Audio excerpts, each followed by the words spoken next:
बताओ जिब्राल्टर जल संधि है, ये कौन से महाद्वीपों को अलग करती है? यूरोप को अफ्रीका से। भूमध्य सागर भी यूरोप को अफ्रीका से अलग करता है। कौन से जलीय भागों को जोड़ती है? जिब्राल्टर जल संधि कौन से जलीय भागों को जोड़ती है? भूमध्य सागर को अटलांटिक महासागर से, ठीक है ना। और जिब्राल्टर जल संधि को भूमध्य सागर की कुंजी कहते हैं। बात करें, देखो भूमध्य सागर की बात करिए, जलीय भाग है, विश्व का सबसे बड़ा सागर। यहां से क्या उत्पन्न होते हैं? चक्रवात। चक्रवात। और इन्हीं चक्रवातों से भारत में शीतकाल में क्या होती है? वर्षा। ठीक है। और अब बात करें कब? दिसंबर से लेकर के मार्च। दिसंबर से मार्च। यहां पर कौन से भाग में? भारत का जो उत्तरी पश्चिमी भाग है, भारत का उत्तरी पश्चिमी भाग है, यहाँ पर क्या होती है? वर्षा होती है। ठीक है। शीतकाल में वर्षा होती है दिसंबर से मार्च के तक, मार्च के मध्य, दिसंबर से मार्च के मध्य। और इस वर्षा की उत्पत्ति कहाँ से होती है? भूमध्य सागर से। ठीक है। भूमध्य सागर से उत्पत्ति होती है। और उत्पत्ति पूछ जाती है कि कैसे होती है उत्पत्ति? चक्रवातों के रूप में। ठीक है ना। भारत में जो दिसंबर से मार्च के मध्य शीतकाल में जो वर्षा होती है, उनकी उत्पत्ति चक्रवातों के रूप में भूमध्य सागर से होती है। ठीक है। और ये चक्रवात क्या होता है? देखो यहां से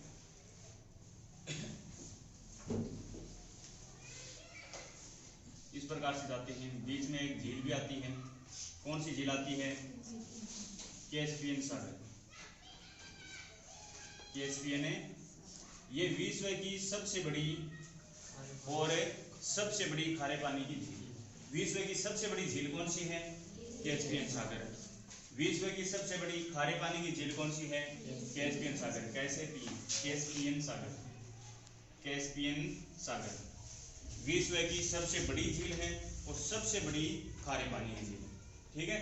कैस्पियन सागर। कैसे पिए मतलब पानी कैसा है? खारा। कैसे पिए? कैसे पिए? सुपीरियर झील विश्व की सबसे बड़ी मीठे पानी की या ताजे पानी की झील। सुपीरियर यानी सुपारी। सुपारी किसी है? सुपारी किसी हो? बताओ। मीठी हो।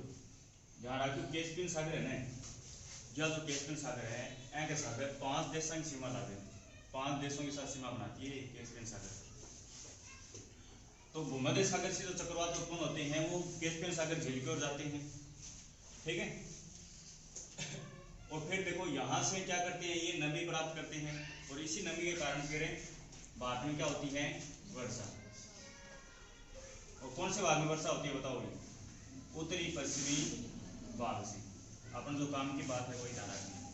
उत्तरी पश्चिमी जो भारत है, यहाँ पर शीतकाल में क्या होती है? वर्षा। शीतकाल में वर्षा होती है।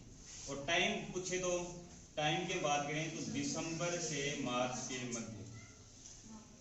दिसंबर से मार्च के मध्य।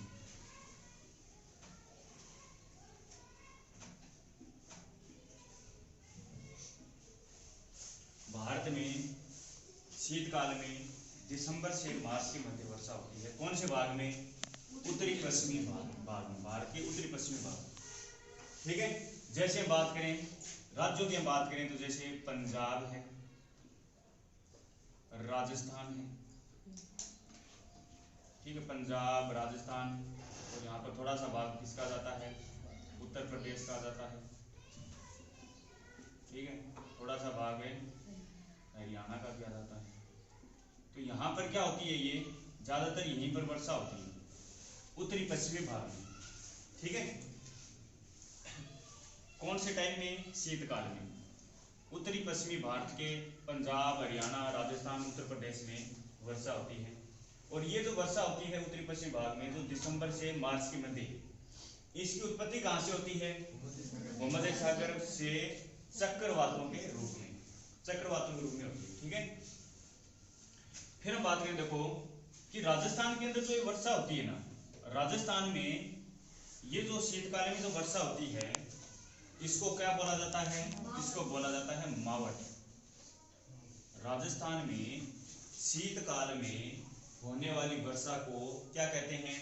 मावठ। ध्यान रखना, राजस्थान में शीतकाल में होने वाली वर्षा को क्या कहते हैं? मावठ। ठीक है।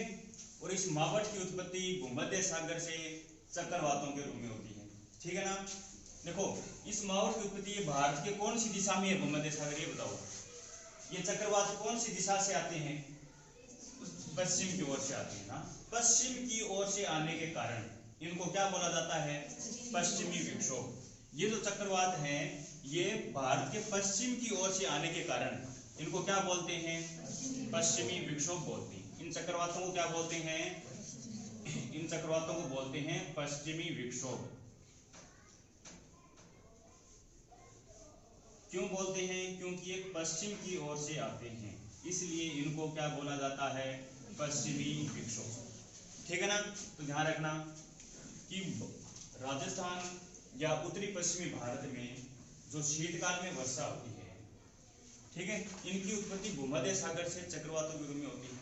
और पश्चिम की ओर से ये जो चक्रवात है, ये पश्चिम की ओर से आते हैं, इसलिए इन चक्रवातों को क्या बोलते हैं? पश्चिमी विक्षोभ। इसलिए प्रश्न पूछा जाता है कि मावठ की जो वर्षा है ना, ये मावठ की वर्षा होती है, इसका कारण पूछा जाता है किससे होती है?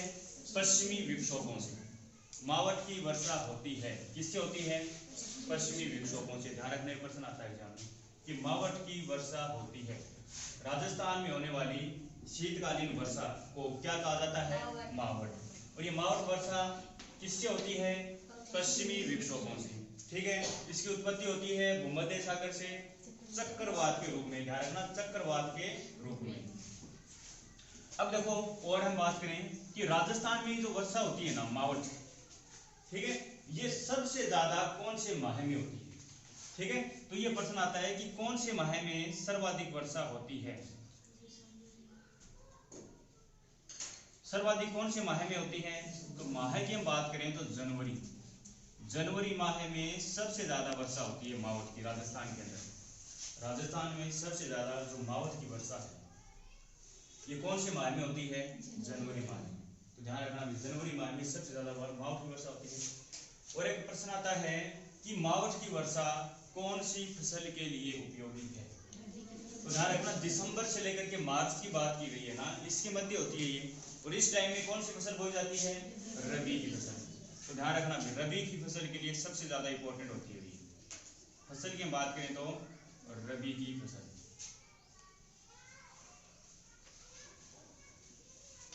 रबी की फसल के लिए सबसे इंपॉर्टेंट होती है कौन सी वर्षा?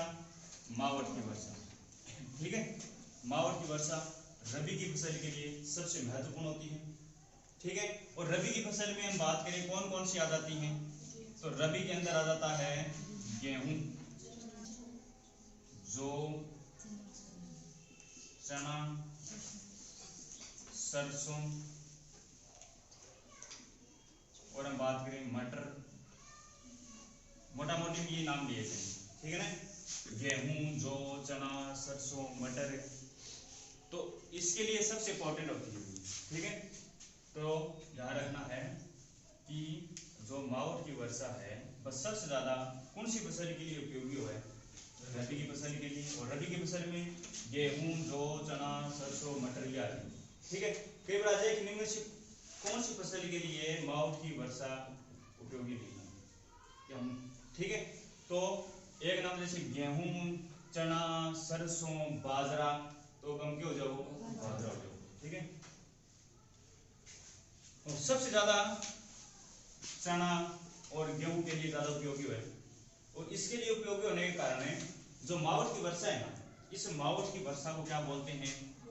गोल्डन ड्रॉप्स बोलते हैं। मावठ की वर्षा को क्या बोलते हैं? Golden drops. गोल्डन ड्रॉप्स क्योंकि इनकी फसल के लिए सबसे महत्वपूर्ण होती है। महत्वपूर्ण होने के कारण इनको बोलते हैं गोल्डन ड्रॉप्स। गोल्डन ड्रॉप्स का मतलब होता है सुनहरी बूंदें।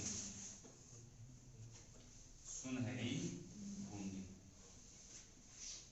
गोल्डन ड्रॉप्स, सुनहरी बूंदें। सुनहरी बूंदें मावठ की वर्षा में।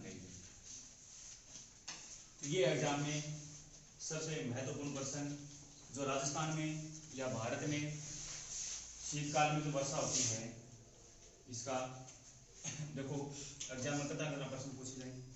शीतकाल में दो प्रकार की वर्षा हुआ भारत में, एक तो उत्तरी पश्चिमी भारत में हुआ है और एक है उत्तरी पूर्वी मानसून से तथा हुआ है कोरोमंडल तट तमिलनाडु 8 वर्षा। ठीक है, तो सबसे पहले बात करें शीतकाल में दिसंबर से मार्च के मध्य जो वर्षा होती है ना, दिसंबर से मार्च के मध्य जो वर्षा होती है वो की उत्पत्ति, इसकी उत्पत्ति कहां से होती है? भूमध्य सागर से चक्रवातों के रूप में। भारत के कौन से हिस्से में वर्षा होती है इसकी? उत्तरी पश्चिमी भारत में। राज्य पूछे जाए तो हम बात करेंगे ज्यादा राजस्थान, पंजाब, हरियाणा, उत्तर प्रदेश, यानी राजस्थान के जो उत्तरी पश्चिमी जो राज्य हैं ये आ जाएंगे इसमें। ठीक है, फिर हम बात करें कि इनकी उत्पत्ति है ये भारत के पश्चिम की ओर से होती है ना, भूमध्य सागर भारत के पश्चिम की ओर से, वहीं से ये चक्रवातों की उत्पत्ति होती है और पश्चिम की ओर से इन चक्रवातों की उत्पत्ति होने के कारण इनको चक्रवातों क्या बोलते हैं? पश्चिमी विक्षोभ बोलते हैं। तो प्रश्न आ जाए कि उत्तरी पश्चिमी भारत में जो शीतकालीन वर्षा हुआ है, ठीक है, वो कारण पूछ लिया जाए कैसे होती है, तो किससे होती है? ये पश्चिमी विक्षोभ से होती है। ठीक है, और राजस्थान में ये जो शीतकालीन वर्षा है इसको राजस्थान में क्या बोला जाता है? मावठ, मावठ बोलते हैं राजस्थान में। ठीक है, और सबसे ज्यादा जो मावठ है राजस्थान के अंदर, सबसे ज्यादा मावठ कहां पर, कौन से माह में होती है? जनवरी माह में। सबसे इंपॉर्टेंट कौन सी फसल के लिए है? रबी की फसल के लिए, जैसे गेहूं, जौ, चना, सरसों, मटर। ठीक है, और रबी की फसल के लिए इंपॉर्टेंट होने के कारण इसको क्या बोलते हैं? गोल्डन ड्रॉप्स या सुनहरी बूंदे। ठीक है, गोल्डन ड्रॉप्स या सुनहरी बूंदे।